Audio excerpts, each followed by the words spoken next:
Hey everybody, this is the second week of our 2-week break, so we're going to be playing an ENCORE episode for you, but we will be live again next week with some fresh new episodes, so don't go far. This week we are going to be replaying our most popular episode to date, which is starring Aislinn McDivitt from Hyper Hippo.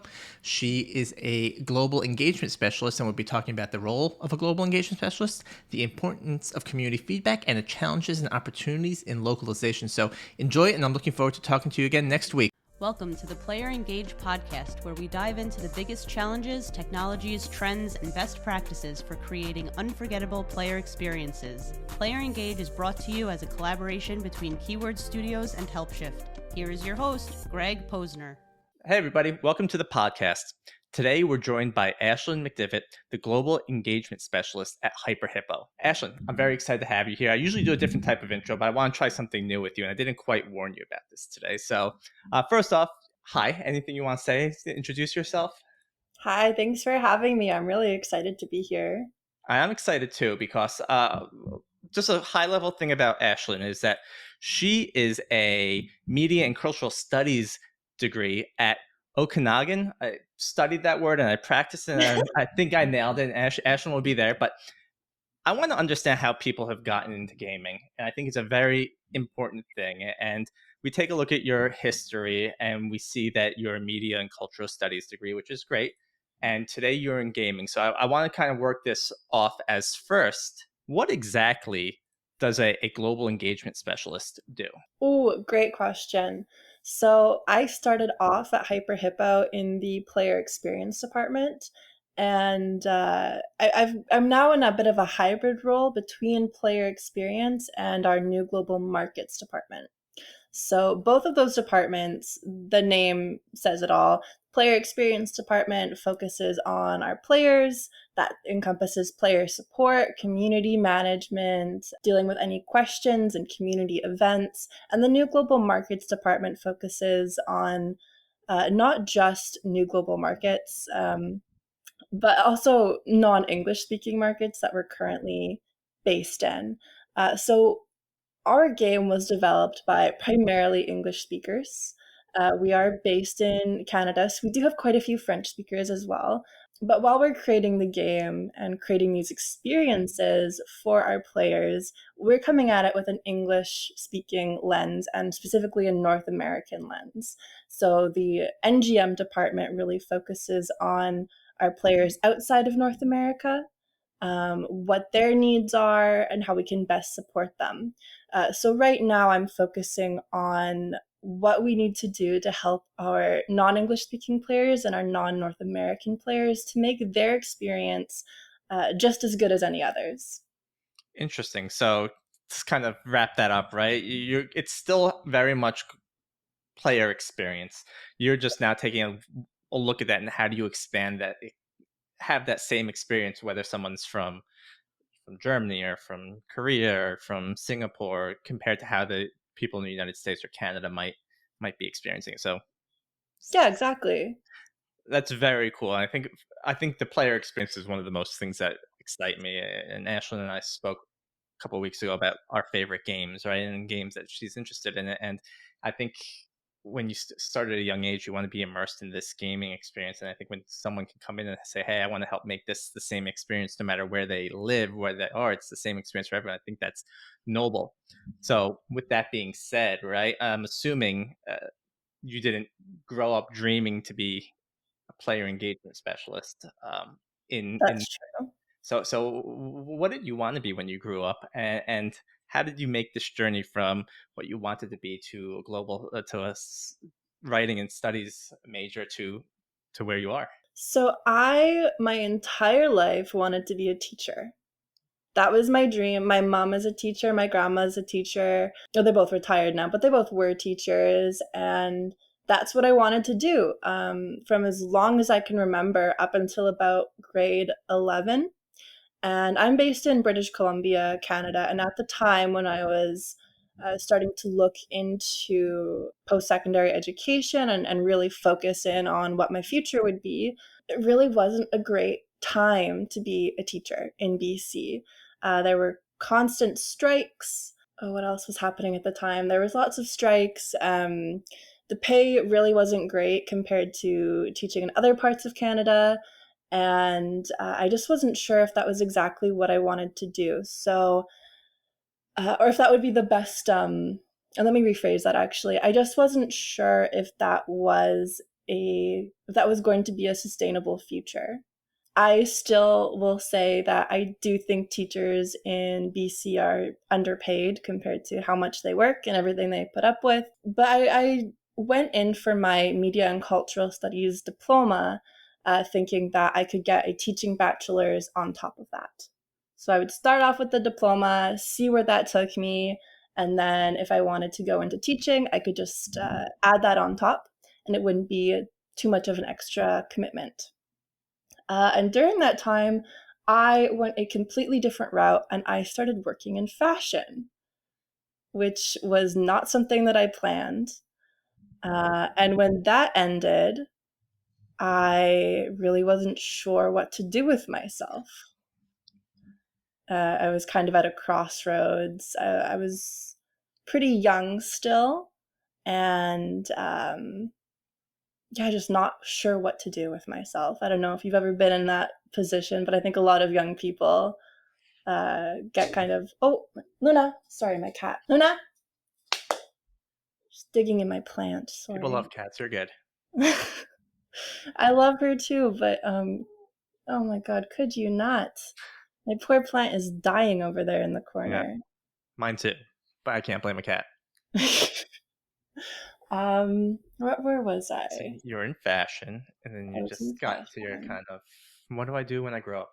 Yeah, yeah. I was really stuck on exactly what I wanted to do. So I went back to school, finished up my diploma, and when I graduated, I didn't want to go into teaching anymore. It was just a huge departure from where I was in my life, and I think that ship had kind of sailed. So I was recommended a job posting for the player experience rep just part time at Hyper Hippo, which is a support role. And so I thought, yeah, I can do that. I was working retail, so I could just add another part-time job on top of that, see where it took me while I really wasn't sure what to do with my life. And then I never worked part-time. I immediately went into full-time, and the rest is history.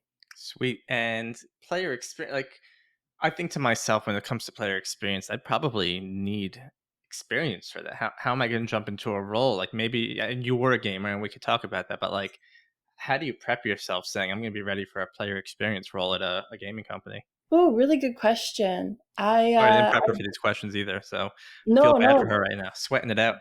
no, that's a really good one. It was, I did have a bit of imposter syndrome at first, thinking I was not prepared. It's a very male-dominated industry, and so I was coming in, I was the youngest person at the company at the time, and I didn't identify with the word gamer.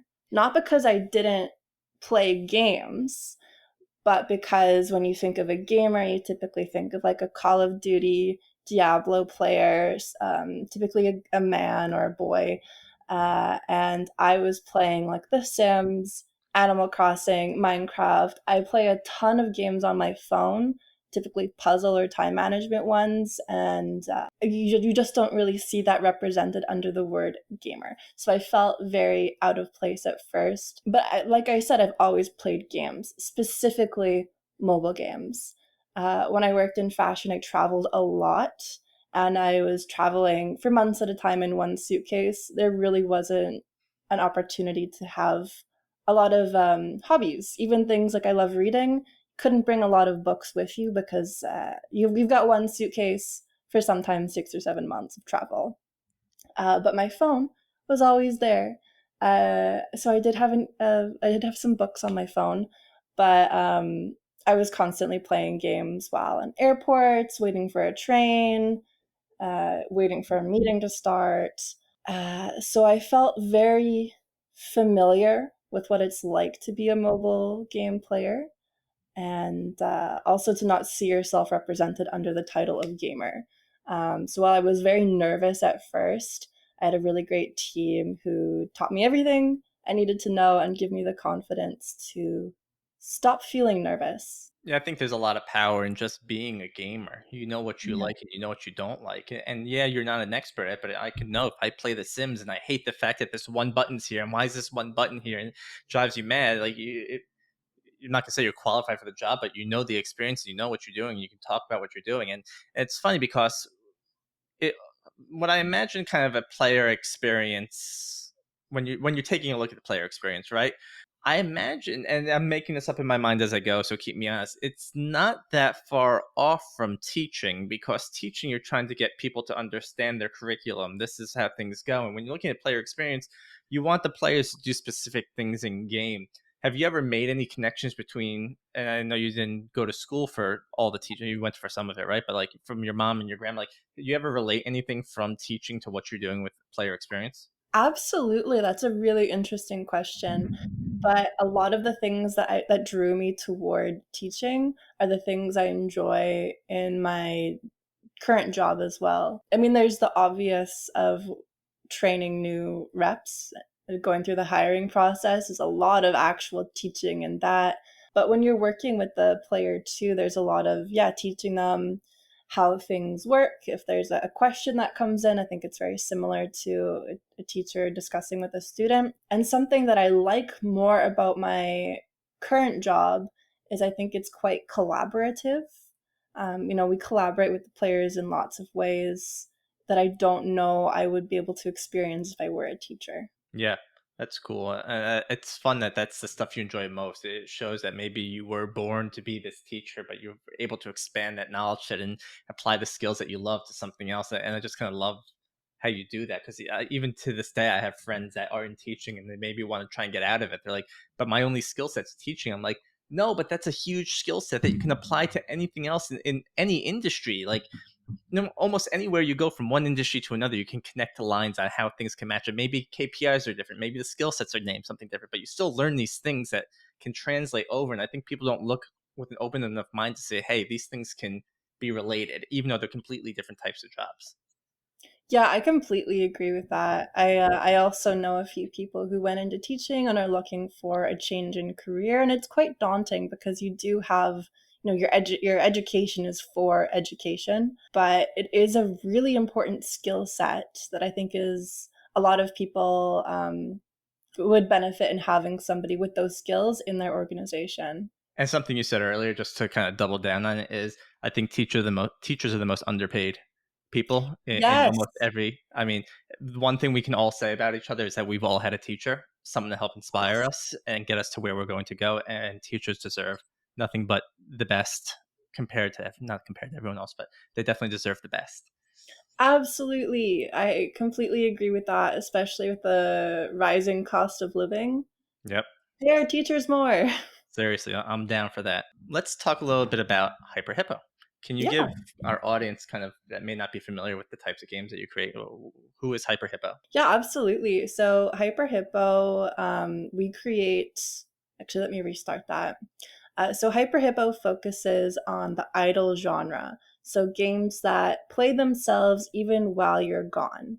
Our big titles are Adventure Capitalist and Adventure Communist, which are both satirical, a bit controversial in theme, but it's all in good fun. It's all satire. Cool. And these are primarily all mobile, right? Are you creating on any other platforms?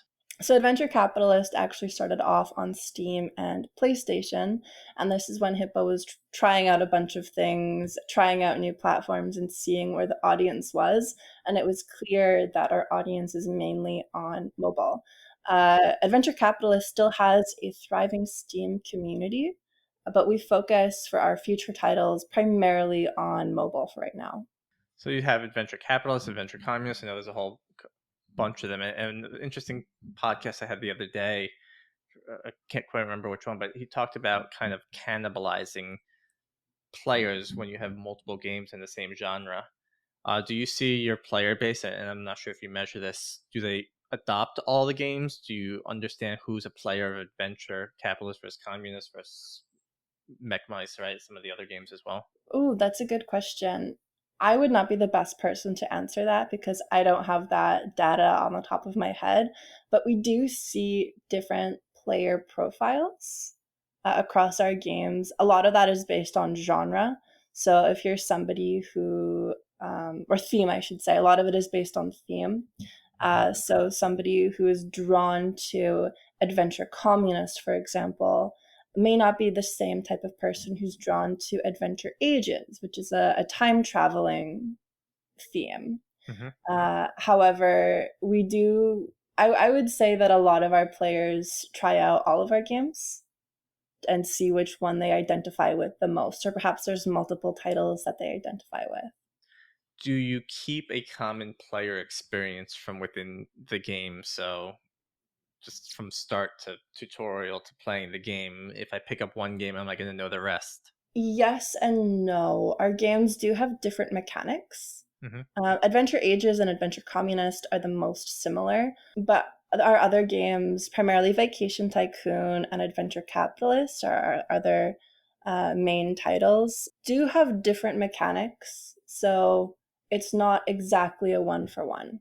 However, we do try to keep a lot of the Hippo branding alive in the games. So if you're playing one game, we hope that you can identify, oh, this is a Hyper Hippo game.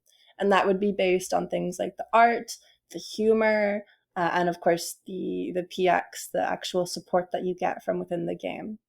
I love that about those genres of games where you can, with the artwork alone, just know this is the same style of game. I immediately think of games like BioShock, where there's a few different BioShocks that took place in different worlds, but just the artwork alone just kind of always brought you back to this is the type of game I'm playing. And I think that's important for players, especially when they love a game. That it's all part of that immersive experience. And is this the stuff that you're taking a look at as a player experience manager when you were in that role? Yeah, absolutely. I want to know what the players are identifying as a Hippo trademark and what they're liking. An unexpected one, I shouldn't say unexpected exactly, but we have a reputation for good OSTs. Our music is now made entirely in house, and players love our music. Right when I first started, we would get people emailing in asking, is your music on SoundCloud? Is it on Spotify? I just want to listen to it as I'm working. And so now we do have all of our music up on YouTube. And whenever a new event comes out for Adventure Communist specifically, we get people asking, okay, where's the music? Can you upload the music? It's awesome. Which I love hearing that. It wasn't something that we necessarily intended to do, but we do take pride in our OSTs, and it was delightful to hear that players were appreciating that.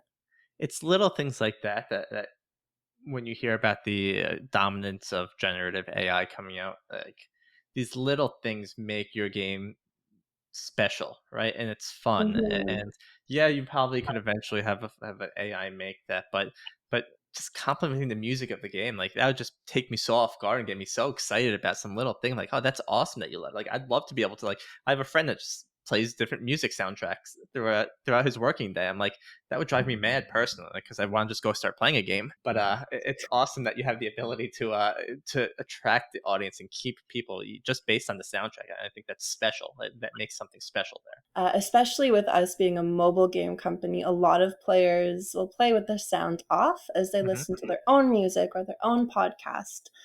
So we've had people write in saying, I usually turn the music off, but I always keep it on for your game. That's really special to hear. Yeah, tell them they can even turn it off and load it up on Spotify and just run the whole soundtrack through as they're playing. But that is special, right? And I mean, again, on the podcast, I asked you what you did when you were growing up, right? Some people are artists. Like, there's roles for art people, there's roles for music people, there's roles for everyone in gaming. Mhm. And I think that's the most exciting about it. When it comes to player experience, how do decisions you make happen? Are you getting feedback from people? Are you talking with your team internally? Is it everyone raises their hand or plays 7 Up or something like that? I would love if we played 7 Up. I don't know how we would do that remotely, Be but tough. I will be talking to my team about that. We try to. So one of our we have two what are they called, values. Core. One of our company values is being player first, so that means always putting the player and the player's best interests above anything else. And the other value that would be relevant here is transparency. we internally, I would say those two values guide the PX team more than anything else. So when we are talking to the developers about a new feature, say that's coming out, or we've gotten some feedback from the community, it's very collaborative. We are very transparent with the devs about exactly what the players are saying, and they are transparent back to us about any limitations. Sometimes we have a request for them that just due to some axe that sentence. I don't I know why love I'm where you're going. going with it, though. There are some times where we might provide feedback or suggestions and we don't understand the technical limitations, or perhaps we just have manpower limitations. So where am I going with this? Well, as you're going, it's going to lead to this next question, right? Which is good, right? Because I'd like to ask about, I asked about the philosophy that your team follows, and you're saying that you follow your core values, which are fantastic. And what's fun, and Ashlyn hasn't mentioned it, and neither has I, is if you go to the Hyper Hippo website, which we will have on our webpage, they all call themselves hippos, which is just fun in general. But there's also a video that will go through each different individual, or at least I think there were 7 core values, and each person talking about a core value. And Ashlyn, I had yours written down. I probably erased it when I was taking notes here during the thing here. But Ashlyn's one of her core values that was people first. Yes, I think people first. Um, Player first, player player first. Sorry. first. So I think it's exciting, and I like your communication with your engineering team. A lot of times we hear about a lot of disconnect between a support team and engineering team. So how does that communication happen? Yeah. Okay, so I'm very lucky that we have a very player first development team and engineering team who are very interested in hearing from the PX team. So we have a community manager, and he is constantly in our socials, our Discord, our Reddit, our Facebook, Twitter, paying attention to what people are saying, communicating with them directly as well, and then compiling that very neatly and in a way that's digestible for the development team. And that could include screenshots, links to different posts across the web, yeah, direct feedback from the players. And in return, the dev team will very transparently tell us exactly what's going on their end. If there are any delays due to limitations, especially during the summer, a lot of people are off on vacation, so that can cause some delays as well. And then give us something that we can go back to the players with. And we do try to be as transparent as we can be. Obviously we can't give every detail about the happenings at our company, but we really do try to give as many details as we can about why a decision was made, why a feature was implemented the way that it was, what changes are coming. But when they're coming, we might decide based on player feedback, okay, this event, maybe it was too hard or it was too easy or the players aren't liking this particular mission. We want to change that. We might not be able to change it right away. And so we do try to tell the players, an expected timeline for when that might happen. But it's very collaborative within our studio. There isn't really a hierarchy of who gets to make the final decision. It really is a conversation between the PX team and the production team. I think that's very cool the way it's done. I think it's not often, again, like I said, you find a team that's collaborative, like between engineering support. It's usually kind of acting as a middleman between the player, and sometimes it gets frustrating, which it still does, I'm sure. But I also like Yeah. I know I wouldn't call it publishing your roadmap, right? But I like the idea of being able to share a good amount of stuff, right? And the problem is, and I think a lot of people don't always realize this, is that when you're talking about engineering for a SaaS tool or a game, right? Like it's hard to give hard deadlines. Stuff happens, stuff breaks, and some players, most players, maybe understand that, but a lot of vocal ones also don't understand that. That's why broken games often get released and then patched afterwards. But I like Yeah. that idea, and it got me thinking. Like when your players, right, you run a season pass or a season event, how are you getting that feedback from the players? Is it from social, like you mentioned, or is it from in game, or how do you how do you work towards collecting that feedback from your players? So it's a combination of both. We do have our community manager who is often, especially in the Discord and Reddit, but our player experience reps, who are, you can think of them as support reps, they're also in Discord, Facebook, Twitter, Reddit, and they're always listening. It's really important to us to get this feedback. So oftentimes it'll be collected via screenshot or direct link.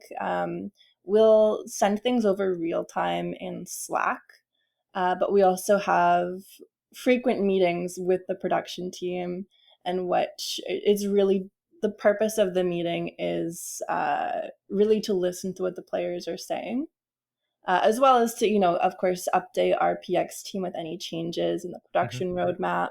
So we collect things via social. We also collect feedback from within the game. So we use HelpShift, which we love, and yeah, it's made a huge difference in the way that we support our players. We can collect feedback very efficiently using HelpShift. We do have a feedback bot that players can use. Everything is tagged, so we can easily sift through any new feedback from the week. Mhm. And we can actually use that to give our production team hard numbers, which, of course, producers love data, developers love data. And so we can say we have X amount of tags from the most recent event, X amount are positive, X amount are negative. This is the mission in particular that players don't really like or that they're struggling with. And here is supplemental data from Discord and Twitter and Reddit with more player feedback. So great information. Thank you for plugging Help Shift. That's better than I could ever do. And it's good to hear that it makes a difference because I love it. Obviously, I work there, but I love to be able to hear other people just understanding. Hey, I can collect feedback because feedback I think is one of the most important parts. And it's funny how many game Yes. companies don't necessarily collect feedback, and it just always boggles my mind. Like, how are you not collecting feedback? It's how you learn how to update the game and pivot the game. We briefly, well, we didn't talk about it in the podcast, but we talked about segmentation, and segmentation for our listeners who don't know, it's just be able to segment groups of players. Some are influencers, or maybe some are streamers, or some are VIPs. And I'm not sure if you do that today. Maybe we don't have to dig into that. But when you're collecting feedback, do specific voices from the community, are they louder than others when you're taking notes? I mean, of course, we do have our community influencers, and of course, their opinion is very influential. And we have the people who basically after every new event will give us their feedback, and we really value that. But I wouldn't say that we would value it any more than anyone else. It's really interesting when people who don't normally speak up start speaking up, Then because you that's listen. when you, yeah, well, that's when you know either something is really wrong or it's really good. So when we were talking about the music, for example, I personally really noticed it when people we don't normally hear from in places we don't normally hear from players started mentioning the music. That is not to say that the people who give us consistent feedback, we don't take that just as seriously. These are our most engaged players. They know the game better than anyone else, really, because they're actively playing it.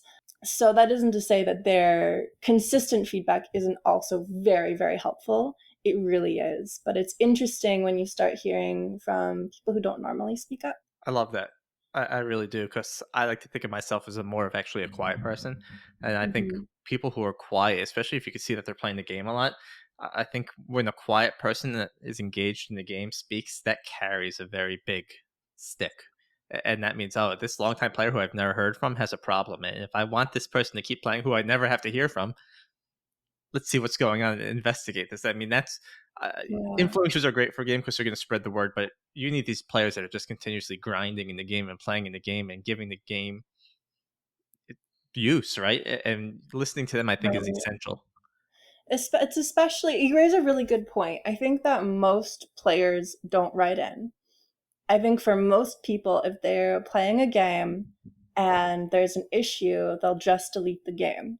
So for every person who writes in, we can imagine there are 10, 20, 30 who have the same opinion, the same problem, or the same critique who just deleted the game or didn't write in. I mean, how many times have you written into a mobile games support team? Me personally, well, you're asking maybe the Yeah, wrong person who has to test it out a lot with our customers. I am asking the wrong person. Oh, darn. More often than you'd think. No, I but guess I for get it. You're you. right. It's a funny thing about the internet because you have communities like Reddit where when you're hidden behind a username, you can be a completely different individual than when you see them in the streets, right? Like the people online who I think are the loudest, probably when you see them in real life, are probably quiet and just going to be sitting there, right? So it's an interesting thing about being able to be online. But when you're playing a game and you want to give your honest opinion, right? If you're not trolling anyone, that it's still going to be that important thing that you hear from. Yeah, I have personally written in not just for my own testing, but for for genuine reasons. I've written into two companies. One was a gaming company, and one was a different app. I was having issues in both, and it really it really took a lot for me to write in. To be honest, in the game, I was very displeased with a glitch that ruined my save. And in the app, there was a glitch that basically made the app unusable for me. Uh, but I've had issues in other games too. They were minor issues, or I had minor critiques, or I had feedback of something I really liked, and I didn't write in. I'm not the kind of person who would typically do that unless there's a big issue. So we can imagine every time somebody does give us feedback, there are so many more people with the same opinion. It's a great dilemma. Years ago, I was on a call with a prospect, and they traded an Xbox game that I actually played every night. Like I loved it. Me and my buddies would play it, and it was going well. And then I said, "Yeah, every time I log on, I get a network error." And then I just hit A, and it retries, and it works. They're like, "Well, have you reported the problem?" I said, "No. I mean, it just hit A, and it works." They're like, "Well, that's the problem. Like, if you have a problem, you got to let us know. Like, how?" And I think that's an interesting thing is like you played these games and you had an error, maybe you just reloaded and it worked, but someone else had that problem and probably quit the game and uninstalled it. Or maybe it happens a few times. Like as an engagement manager at a certain point, right? Do you even think about like how can I start proactively reaching out? How can I get this information from players who aren't talking to me to understand their insight? And I know it's a tough question that may not even have an answer, but is it something you've thought through? It is, and you're right. It's a really tough dilemma of being proactive, but we for a lot of it, for a lot of issues right now, we're really relying on hearing from our players. You know, there are things that people in the industry are working on so that we can be more proactive in detecting issues. And a lot of those I can't really speak on. But something that I would like to highlight is the relationship building between our community manager and all of our other PX reps and our community members. People feel more comfortable coming to you with a minor issue if they know, you know, you have a username that they're familiar with. They've seen you joking around and sending gifs in the Discord. They know who you are. You have a personality to them. You're not just a nameless support bot, right? Yep. So that's one of the ways that we've been seeing some success of catching, especially minor issues early on. The Mhm. other thing too is going through the reviews. We pay very close attention to the reviews, not just 1 stars, but 5 stars, not just English language ones, all languages.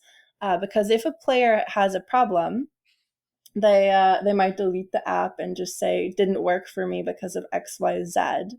And you're more likely to catch minor issues that are causing players to delete the game through the reviews from Mhm. players who aren't engaged enough yet to actually send in a support ticket. They have no real feelings towards the game yet. Maybe they've just downloaded it, encountered an error, and deleted it. So we respond to as many reviews as we can, Mhm. asking people to write to us with more details or giving them support instructions through the review if that's what's needed there. And we also we really analyze the reviews to see if there's an uptick in certain problems, or that's actually another way we collect feedback.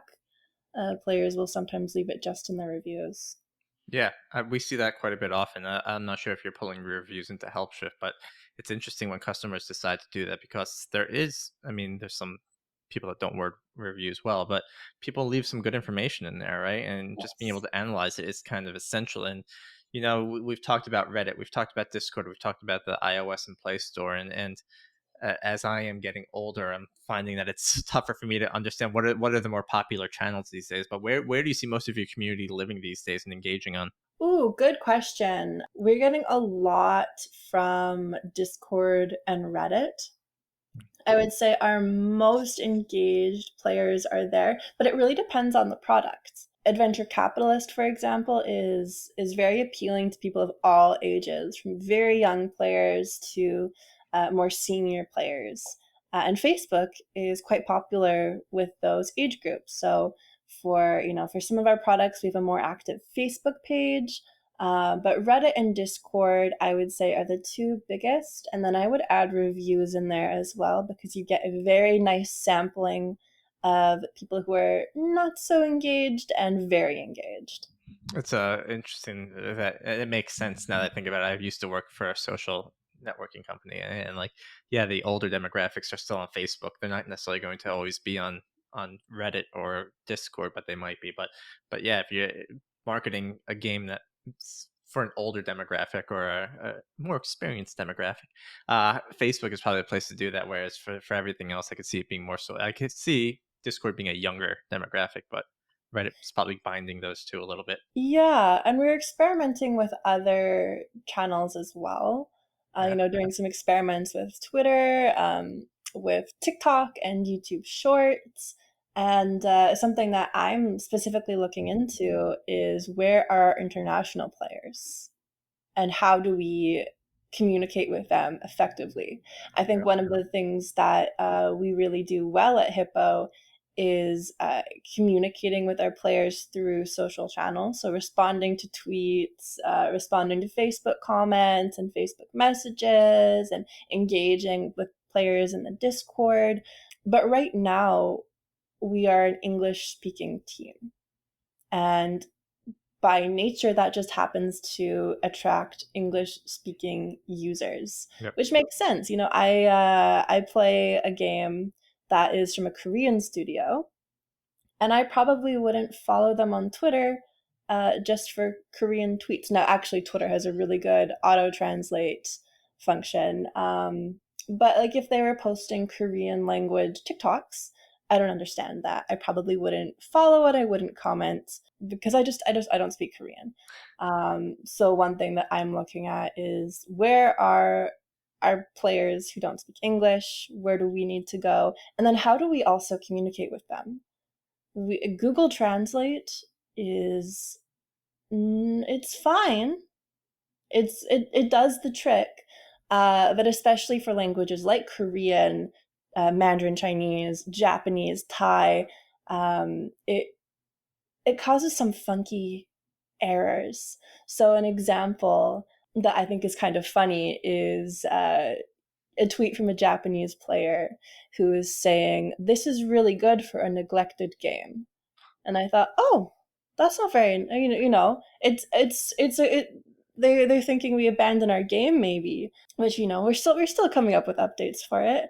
I need to look farther into this, and it turns out that they were trying to say this is a really good idle game, and idle was being translated into neglected, and so I do that's something that we need to think about Yeah. is what do we need to do to actually communicate with these players, because what are we sending off to them in English? They're translating and going, oh, hey, that support rep was kind of mean.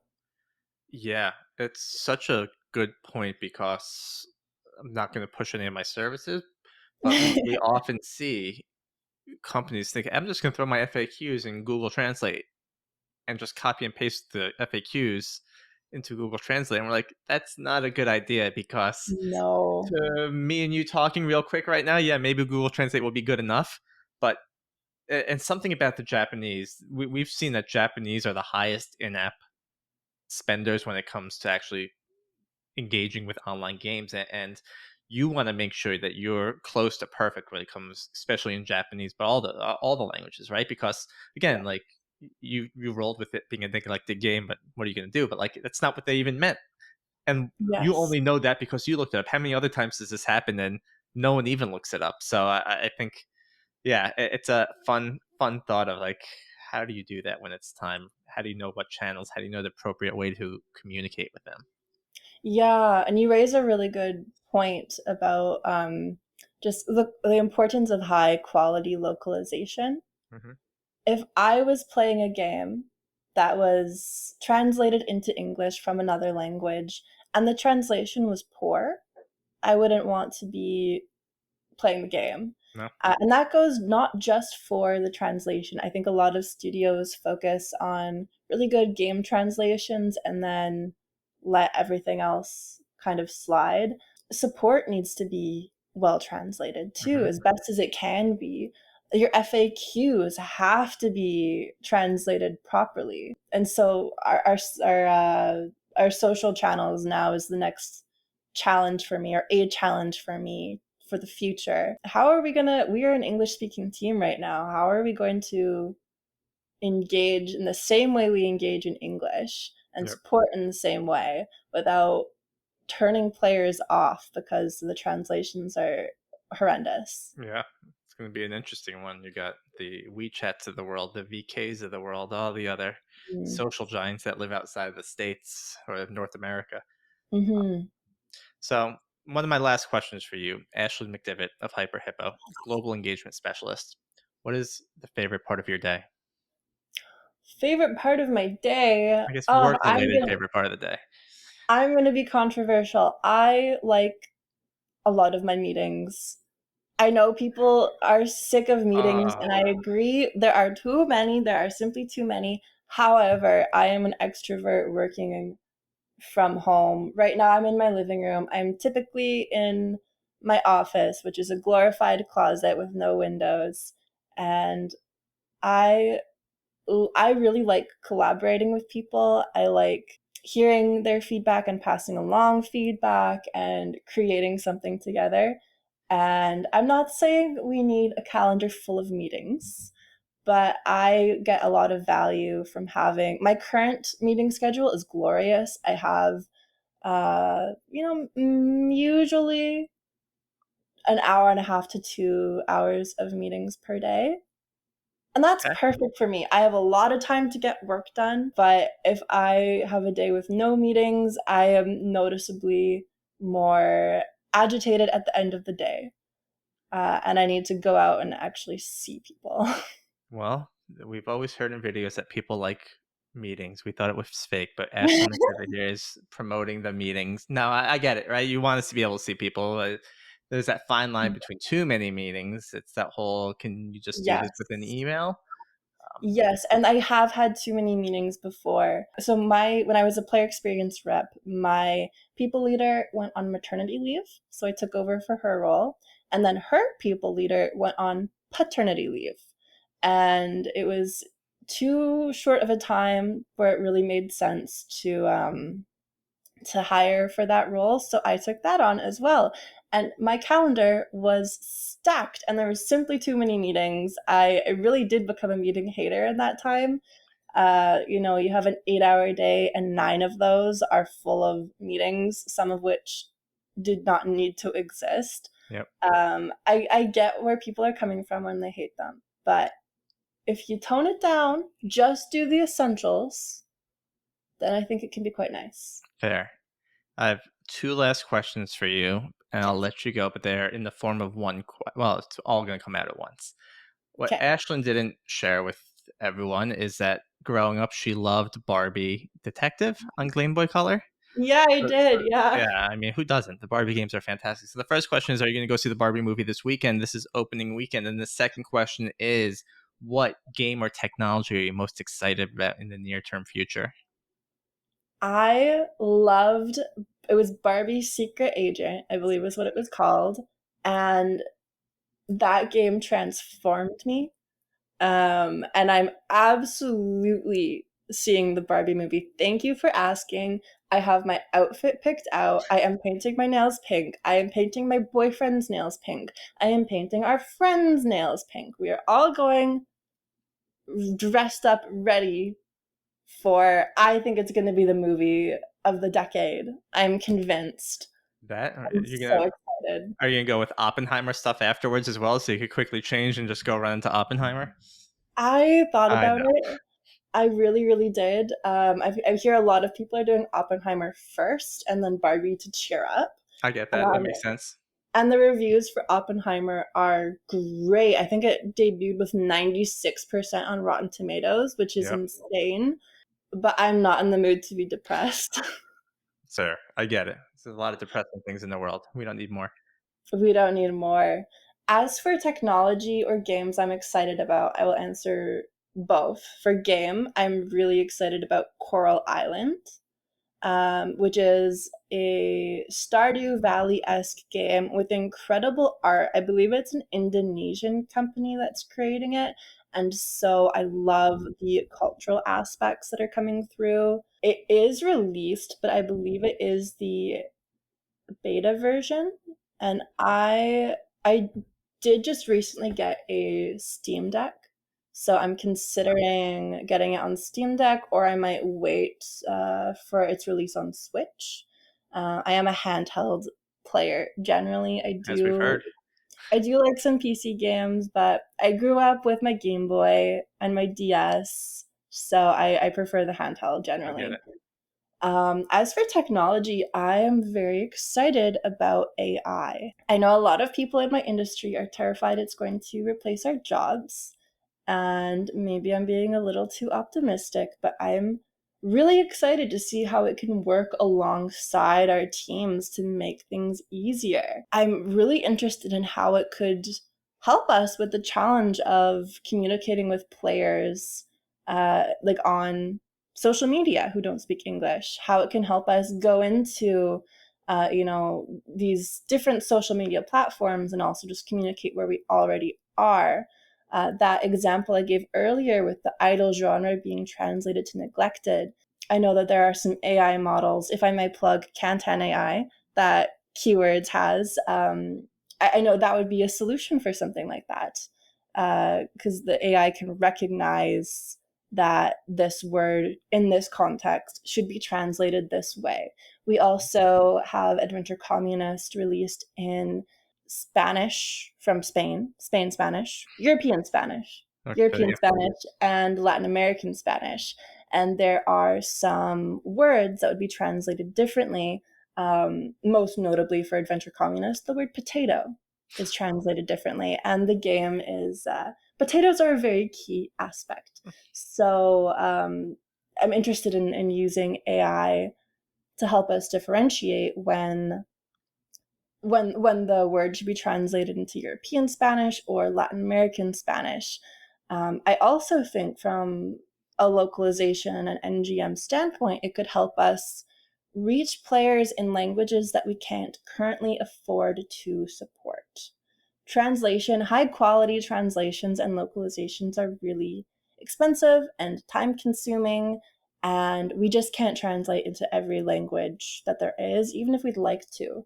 But I'm interested, how can AI help us Mhm. speed things up? Obviously, with the help of real translators still, because their wisdom and their empathy is really unparalleled. I don't think AI is there quite yet. But working together with translators and AI, what languages can we expand into that right now just isn't feasible for us? Yeah.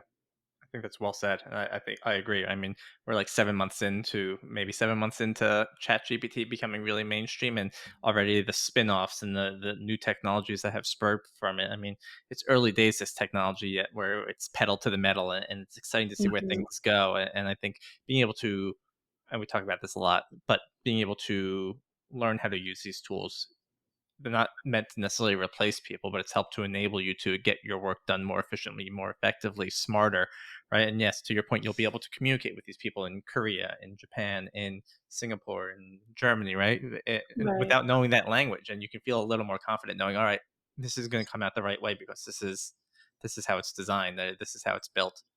So I think it's cool stuff. Yeah, and maybe, in the next 3 years, I will look back at this podcast with tears in my eyes because I have been completely replaced by the robots. But I genuinely think there is a future where AI and real humans are happily living alongside each other, singing lovely songs and dancing It's like and the getting work done. Like, there are certain jobs I do not like doing. They are boring. Mhm. Nobody likes doing them. They're very mundane. I'm interested in how AI can help with that. And I Yeah, can focus, and everyone on my team can focus on the more important, more exciting aspects of our job, specifically the areas that do still require the empathy that I don't think AI has, and I don't see it having for a little while. agreed. But you know what? You never know how quickly this is going to move these days. Yeah, that's true. That's true. We'll just have to see. I'm excited to see where it goes, and I think it can be really good. Again, if I lose my job to AI, I'll come to you crying, There you go. saying I was wrong. Well, Ashlyn, I am so happy you came. I really enjoyed this conversation, and I think it went really well. And I'd love for you just anything else, anything you want to plug, share, talk to. Stage is yours. Yeah, this was a lot of fun. Thank you so much for having me. If anyone is listening and they would like to try an idle game, I have to plug, of course, Hyper Hippo's games. My current favorite is our newest game, Vacation Tycoon. And I'm also a diehard AdCom fan, Adventure Communist. But of course, if you want to try any of our games, please do. And I got to plug HelpShift as well. We use HelpShift. It made a huge difference in my job when we switched over, and I'm HelpShift's number one fan. So thank I you for I am not HelpShift. even making her say that, but thank you for those kind words. And it's been great. I really enjoyed just hearing about you wanting to become a teacher, followed by working in fashion, followed by now being in gaming. I think this is going to be a kind of an inspiration to some people that are out there wondering how I can get from here to there. So I really appreciate hearing your story. And we will have all the information about Ashton on our player engage as well as Hyper Hippo, and we'll even find the Barbie game to link it up there. But I really enjoyed this, and I hope you have a great rest of your day. And thank you for joining us today. Thank you so much. Talk to you soon. Yeah, thanks for listening, everybody, and have a great rest of your day.